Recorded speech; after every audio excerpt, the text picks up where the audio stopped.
Le laboratoire, c'est un lieu de découverte. C'est génial. Mais c'est aussi un environnement qui peut présenter des dangers bien réels. Du coup, la sécurité, c'est pas une option, c'est la base de tout. Aujourd'hui, on va décortiquer ensemble les 4 risques physiques majeurs qu'on y rencontre pour passer de la simple connaissance du danger à des actions de protection vraiment concrètes. Allez, c'est parti, entrons dans le vif du sujet. Voilà notre programme. On commence par un aperçu des 4 grandes familles de risques. Ensuite, on plonge dans le détail de chaque danger, l'électrique, l'optique, l'acoustique et le thermique. Et on terminera sur une idée plus large, le principe fondamental qui doit guider toute notre approche de la sécurité. Bon, tout part de là. Que ce soit en physique ou en chimie, la sécurité au labo, ça repose sur une chose, être capable d'identifier clairement 4 grandes catégories de risques. Retenez bien ce chiffre, 4. C'est la clé. En fait, maîtriser sa sécurité en laboratoire, ça revient d'abord et avant tout à comprendre, à reconnaître et surtout à savoir comment contrer ces 4 types de dangers physiques. Heureusement, il y a un langage visuel hyper simple pour nous aider. Un triangle jaune, c'est une alerte, ça crie « danger ». Un cercle bleu, c'est une obligation, ça dit « voilà la protection que tu dois mettre ». C'est un code hyper simple à retenir, alerte jaune, réponse bleue. On attaque notre premier risque. Et celui-là, il est particulièrement vicieux parce qu'il est souvent invisible. Le danger électrique, on ne le voit pas, mais ses conséquences, elles, peuvent être immédiates et dramatiques. Alors concrètement, un risque électrique, c'est quoi? Pour bien le comprendre, la source le décompose en 3 choses. D'abord, le court-circuit, quand le courant prend un chemin qu'il ne devrait pas. Ensuite, l'arc électrique, cette décharge super violente d'électricité dans l'air. Et enfin, bien sûr, le contact avec une source de courant, qu'il soit direct ou indirect. Et là, la citation rend le danger très concret. On ne parle pas de prendre une petite châtaigne, non. Les conséquences potentielles, c'est le feu, l'explosion ou des atteintes au corps qui vont de l'électrisation jusqu'à l'électrocution, qui elle est mortelle. Ce qui est super intéressant ici, c'est de voir comment, pour chaque problème, il y a une solution directe, pleine de bon sens. Le matériel est abîmé, le réflexe, c'est de vérifier avant chaque utilisation. La source d'alimentation n'est pas bonne, on s'assure de la conformité et qu'on a bien un disjoncteur qui fonctionne. Et contre le contact direct, on crée une barrière avec des équipements de protection isolants. C'est logique. Passons au deuxième grand risque, celui qu'on ne voit pas toujours venir, d'où son nom, le piège optique. Ici, le danger vient souvent de rayonnements qui sont totalement invisibles à l'œil nu.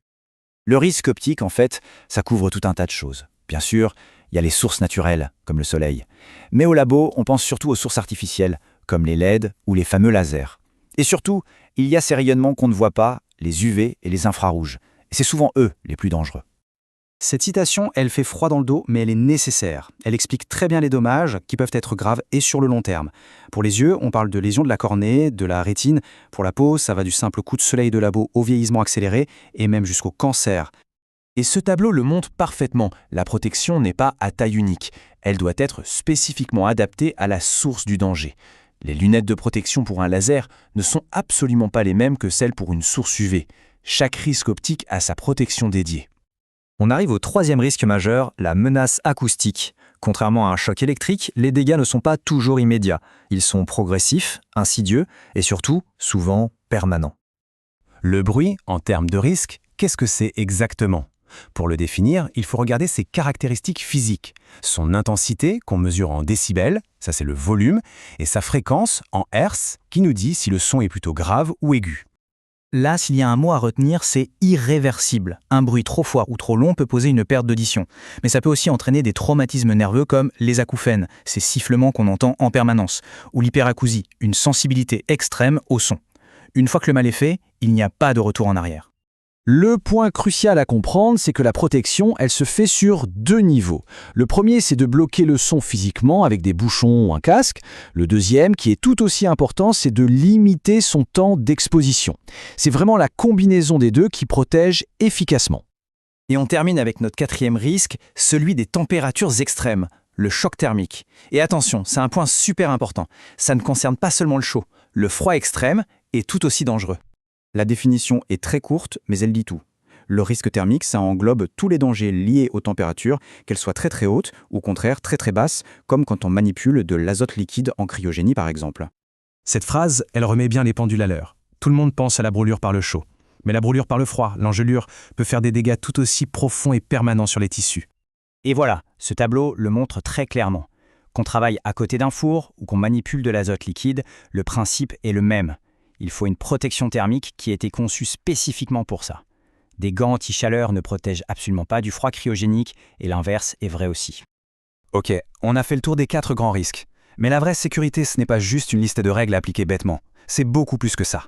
C'est un état d'esprit, un ensemble de principes qui permettent de créer un environnement de travail vraiment sûr. Ces principes, ils viennent directement du Code du travail et ils résument une vraie stratégie. La logique est hyper claire. En premier, on essaye d'éviter le risque. Si c'est pas possible, on l'évalue pour bien le comprendre et ensuite, on le combat à la source, on adapte le poste de travail, on utilise les nouvelles technologies et dans l'idéal, on remplace carrément ce qui est dangereux par quelque chose qui l'est moins. On va finir non pas avec une réponse toute faite, mais avec une question. Parce que les règles et les équipements, c'est le comment on fait de la sécurité. Mais le pourquoi, le plus important, c'est la culture. C'est l'idée que la sécurité, c'est l'affaire de tous, pas juste une responsabilité individuelle. Alors, la vraie question, c'est peut-être ça.